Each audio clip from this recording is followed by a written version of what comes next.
Hey guys, it's Isabel Pepper here, your local Little Women and musical theatre enthusiast. So, this is going to be kind of a weird one. First up, going to be keeping it a bit more casual and unedited for this video than I have in the past. I still have a script I'm reading from, but it's a bit ramblier than my usual script, and I'm probably going to be a bit more off the cuff. I'm also going to be doing the classic YouTuber thing of speaking over unrelated video game footage with a few relevant visuals throughout instead of doing a fully edited video. Trust me, it makes a part of my brain that's desperate to keep this channel professional very sad, but I wanted this to be a nice little follow-up to the art in iteration video, and so get it out relatively quickly. Also, art in iteration just really took it out of me. That was a big project. So I figured it would be nice to make something simpler. So yeah, if you're not tabbing over, enjoy watching me play probably Thumper, I'll go with. It's not story-based, it makes a good filler visual. Also, I'm actually pretty good at it, and I want to flex. Here we are. So, with that out of the way, what am I actually doing here? God knows, honestly. Let me start from the beginning. My plan was that, as a follow-up to Art in Iteration, I was going to make a video where I talked through some ideas I had for how you could retell the story of Little Women, because I'd made that comment in the video about how people shouldn't be afraid to go big and weird with adaptations of classics, and basically how I'd rather see, a bad, interesting retelling than a good, boring retelling. And I figured, hey, I should put my money where my mouth is. I thought it would be a fun thought experiment, and also, I think about Little Women too much. The topic of different unique ways you could tell the specific story is one I have put a frankly embarrassing amount of thought into, so why not make a video about that? Well, turned out there was a very odd and very unexpected reason why I couldn't make a video about that, which is that about halfway through writing the script, it just became about the Daniel Fish Oklahoma revival, and and I tried so hard to keep it as a video that would at least nominally be about Little Women, but at some point, you just gotta read the writing on the wall. And the writing on the wall was saying, I just wanted to talk about Oklahoma for about 10 minutes. Now, for context, when I talk about the Oklahoma revival, I'm talking about Daniel Fisher's revival of the musical Oklahoma that's been running since about 2015, not counting when it was a student production. It's gone off-Broadway, it's gone to Broadway, it's currently in the middle of a US national tour, and it had a tragically short run in London this year, which is the production that I saw. Like with apparently a lot of things that get accused of being disrespectful to their original source material, I think it's a stone-cold masterpiece. It was also, as was immediately clear once I started being honest with myself, the main reason why I wanted to make a follow-up video at all. I saw Oklahoma at the Young Vic in June this year, after I'd recorded the script for Art in Iteration, but before I started editing the video, and at the risk of being very overdramatic, it's been a real sword of Damocles hanging over the whole thing. I don't know, maybe you can tell from the fact that I threw in a joke about Oklahoma during the editing process. I don't know, why did I do that? But yeah, I spent weeks editing Art in Iteration, unable to shake the feeling I was making a video that was already outdated before I'd even posted it.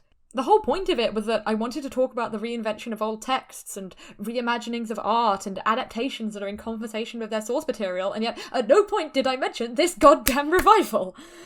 So I had to talk about it somewhere, and I guess that's here.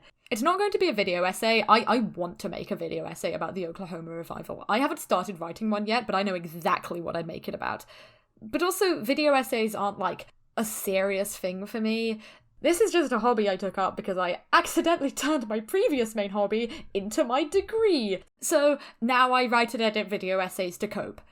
Point is, there's a lot of videos I've had ideas for and even started writing scripts for that then just never go anywhere and probably never will, and the hypothetical Oklahoma video in my brain could easily end up as one of those. But I also have way too many feelings about this revival, and I need to make sure I get at least some of them out there into the world, so instead I'm just re-editing all the stuff I wrote about in that video that was ostensibly going to be about Little Women, and just making that. Even if you don't get a full video essay, you're getting this. You're getting 10 minutes, or however long it ends up being, of me just rambling about this revival and why I think it's great. You're very welcome. So, what's so great about this show? What is it about this seemingly straightforward and cheerful musical about a love triangle in rural Oklahoma in the year before it became a state that has made me medically incapable of talking about literally anything else? Well, Let's start here. It's not only one of the most interesting revivals of a musical to ever grace the stage, it's also one of the most genuinely challenging and thematically rich pieces of musical theatre I've ever seen. And yes, I do feel insane saying that. It's Rodgers and Hammerstein's Oklahoma. It's the textbook definition of light-hearted musical fun for the whole family, right? Oh, you could not be more wrong. It's not just that the revival is so much darker tonally than its source material. I mean, dark and edgy retellings are a dime a dozen, let's be real here. It's that all of its darkness comes straight from the original musical. It's not adding anything, well, almost anything. It's just uncovering what's already there. Like, you strip away the comedic bent most productions give Poor Judd is Dead, and suddenly it hits you like a ton of bricks that this is a musical where the protagonist fully suicide baits a dude because he's, like, annoyed that the girl they both like agreed to go to a dance with him. You put Curly's proposal in ominous low lighting, and it's hard not to be uncomfortable with the way he dismisses Laurie's fears and asks her to marry him at a point when she's shaken and emotionally vulnerable and really doesn't need to be dealing with this. It's revelatory in the truest sense of the word. As I alluded to, it's been a fairly divisive revival. Some have called it an amazing reinvention, some have called it an insult to musical theatre legends Rodgers and Hammerstein, and based on what I've heard about their attitude to restaging their shows, it's quite possible that R&H are indeed rolling in their graves about it. But honestly, that only makes me love it more. Daniel Fish and everyone else involved in this revival took an insane gamble on this thing, and like with all big artistic risks, it won't work for everyone. I freely acknowledge that. It's weird, and it's edgy, and it's meta, and it's tonally dissonant, and it's so horny all the time. It'll turn off a lot of people, but that's all part of what makes it such a marvel to me. Let's talk aesthetics for a second. One of the things that sticks out about the revival is how it blends period with anachronism. As you've maybe picked up from the pictures of it I've been showing, most of the costumes and the general visual style of the revival are very contemporary. Instead of being period accurate, the costumes more invoke the idea of cowboy times and small-town Midwest life. It's a lot of flannel, a lot of denim, and of course, Ado Annie's horse girl t-shirt.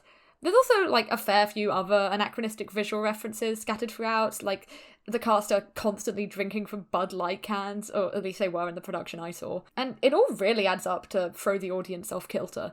Like, you take one initial first look at the cast and their surroundings, and you think, oh, this must be set in the modern day, but then the show actually starts, and they haven't changed the script at all. The conflicts and the characters' attitudes and the pre-state Oklahoma setting are still ripped right out of 1906. It's a style that I personally just find really fun, but it also serves an important thematic purpose. It achieves a similar effect to the immersive staging and occasional audience interaction. Yes, there's audience interaction. At one point, Curly opened a Bud Light can and sprayed water directly into an audience member's face, while I watched smugly from the safety of the circle. From an audience perspective, it becomes a hell of a lot harder to distance yourself from the events of the story when all the characters are dressed like people you might see on the street in your everyday life. When bad things happen, when characters act in ways that are misogynistic or ignorant, it's no longer so easy to hide behind the veil of things sure were bad back in the day. There's an immediacy, there's an urgency to it. So speaking of thematic purpose, what actually are the themes here? How is this revival in conversation with its source material?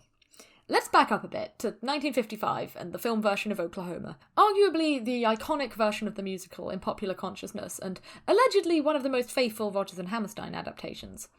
It gave me a weird feeling when I watched it, which I did because I'm a nerd who decided to give myself homework before seeing the revival. It's a classic 1950s happy ending, but it's a vaguely disingenuous kind of happiness. Isn't it wonderful how the good guy beats the bad guy? Isn't it wonderful how Laurie gets to ride off into the sunset with the perfect cowboy hero? Isn't it wonderful how the town of Claremore, the symbol of squeaky clean Americana, remains pure and untouched and an unalloyed good? Never mind, of course, that Laurie never really had a choice in who she'd end up with, or that no one seems to care when she's openly afraid of Judd, a man who spies on her and threatens her, or that the story ends with the town putting on a kangaroo court and blackmailing the local marshal, all so that they can ensure their local golden boy stays untouchable. It's so much easier, after all, to kill off the nearest bad guy than fix any of the community-wide, some might say societal problems, that allow people like Laurie to get hurt in the first place. Poor Judd is dead, and isn't it wonderful? It's this dissonance that the revival chooses to hone in on. It makes barely any changes to the original book because it doesn't have to. All it has to do is peel back the veneer of folksy charm and happy endings and reveal the rot underneath. It's like the revival is poking you throughout, saying, yes, you should feel kind of weird about this. In the end, you're left with the feeling that this so-called happy ending achieved nothing.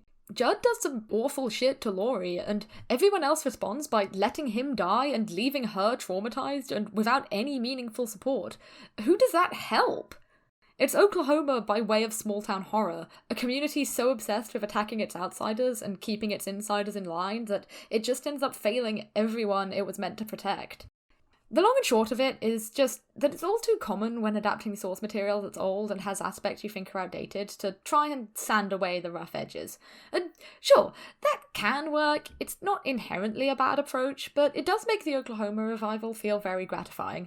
I've truly never seen an adaptation that's less interested in sanding down the rough edges of its source material. It leaves those rough edges intact, and then it adds about 5 more.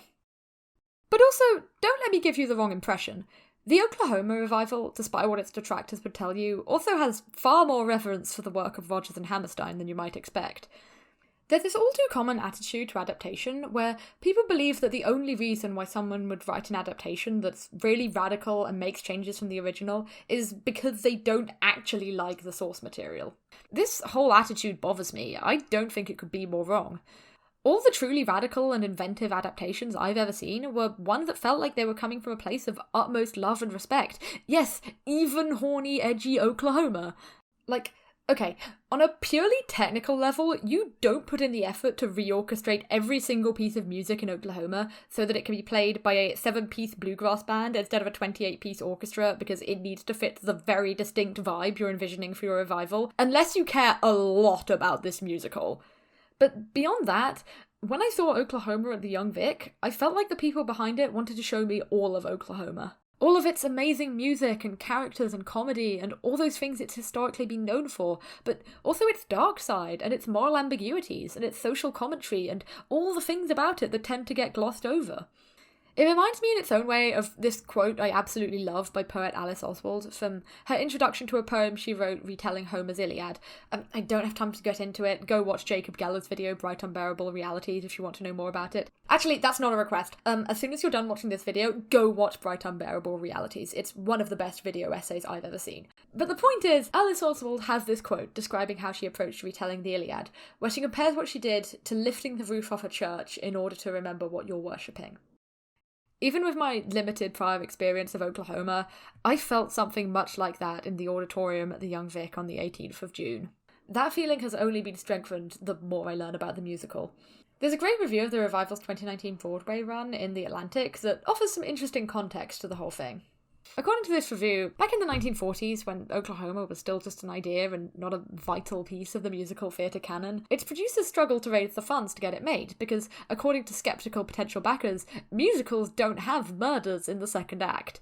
Oklahoma was edgy once upon a time. It's just become easy to forget that in the nearly 80 years that have gone by, as we've seen much darker musicals be produced, and Rodgers and Hammerstein's first great success story has become synonymous with jingoism and 1950s values.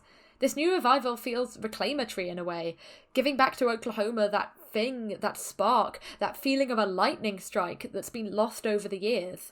That Atlantic review said it better than I ever could when it said that the revival comes as close as anything could to recreating the frisson that the original production must have packed on March 31st, 1943. I'm not one to make sweeping statements about what adaptations should do. I did make a whole video essay arguing for the concept of adaptation as a form of personal expression, after all. But I can speak for my own personal taste, and in my own personal taste, it's that feeling, that sense of lifting the roof off a church, that is the hallmark of a truly incredible adaptation. Okay, I don't know how to conclude this, so that's it from me. Everyone stream Oklahoma 2019 Broadway cast recording. If you liked the visuals in this video, go play Thumper, give Thumper your money, support indie games. That's all I have to say.